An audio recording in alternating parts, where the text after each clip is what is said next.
Assalamualaikum warahmatullahi wabarakatuh. Perkenalkan nama saya Haifa dengan NIM 24040300035. Di sini, saya dan teman saya akan mempresentasikan hasil diskusi, yaitu untuk Project Analysis Real, kita memilih bab 2.1 nomor 22B dan bab 2.306 dan 7. Sebelumnya kami dari kelompok 7, saya akan menerangkan bab 2.1 nomor 22B.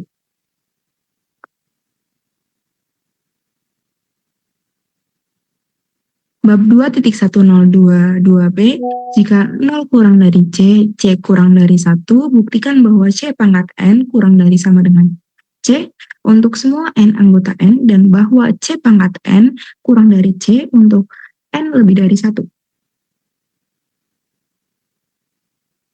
Dari hipotesis 0 kurang dari C, C kurang dari 1 diperoleh dua fakta dasar, yaitu sifat trikotomi dan sifat urutan dari 2.1.5. C lebih dari 0 dan C kurang dari 1. Tunjukkan kasus dasar, N sama dengan 1 dan N sama dengan 2. Untuk N sama dengan 1, kita periksa bahwa C pangkat 1 memang sama dengan 1. C pangkat 1 sama dengan C. Jadi untuk N sama dengan 1 memang C pangkat 1 itu kurang dari sama dengan C. Untuk memulai induksi, periksa N sama dengan 2. Dari C kurang dari 1, dan karena C lebih dari 0, kita mengalihkan kedua ruas oleh C menggunakan teorema 2.1.7 yang C, yaitu C dikali C kurang dari C kali 1 menghasilkan C pangkat 2 kurang dari C.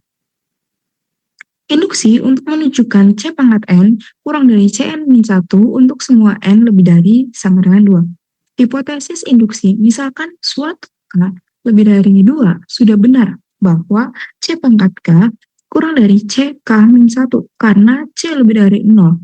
Kalikan kedua ruas ketidaksamaan di atas oleh C menggunakan teorema 2.1.7 yang C. Arah ketidaksamaan itu tetap C dikali C pangkat K kurang dari C kali C K-1 menghasilkan C K plus 1 kurang dari C pangkat K.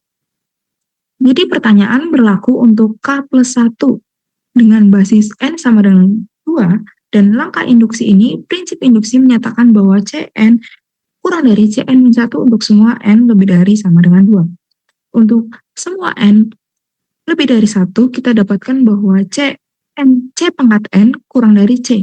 Ambil sembarang N lebih dari 1, jadi N lebih dari sama dengan 2. Dari hasil induksi, pada langkah C, kita punya C pangkat N kurang dari Cn-1, selanjutnya ada Cn-1 kurang dari Cn-2, dan seterusnya sampai C pangkat 2 kurang dari C pangkat 1. Karena tidak sama itu terhubung, gunakan transitivitas dengan C pangkat N kurang dari C pangkat 1 itu sama dengan C. Itulah yang dimaksudkan oleh bagian 2 dengan C pangkat N kurang dari C untuk semua N lebih dari 1. Sekian dari penjelasan saya, selanjutnya akan diteruskan oleh teman saya. Terima kasih.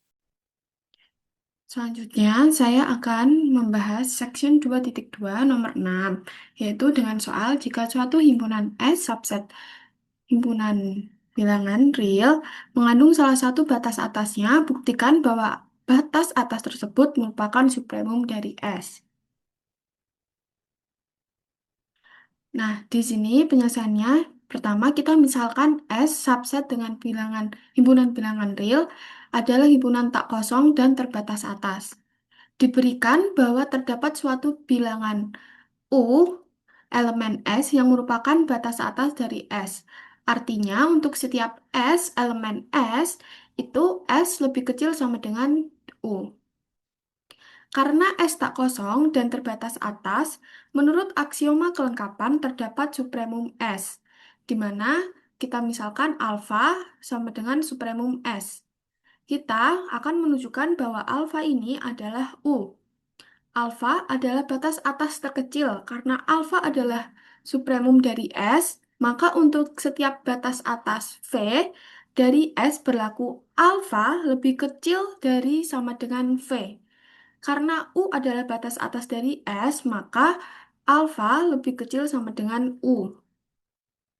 U dibatasi oleh alfa. Karena alfa adalah batas atas dari S, maka untuk semua S elemen S berlaku S lebih kecil sama dengan alfa.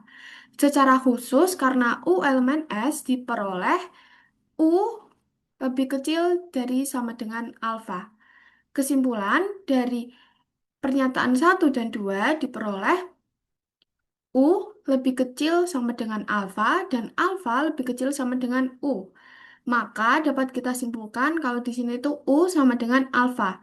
Karena alfa sama dengan supremum S, maka kita simpulkan bahwa U sama dengan supremum S. Dengan demikian, jika suatu himpunan S mengandung salah satu batas atasnya, maka batas atas tersebut merupakan supremum dari S.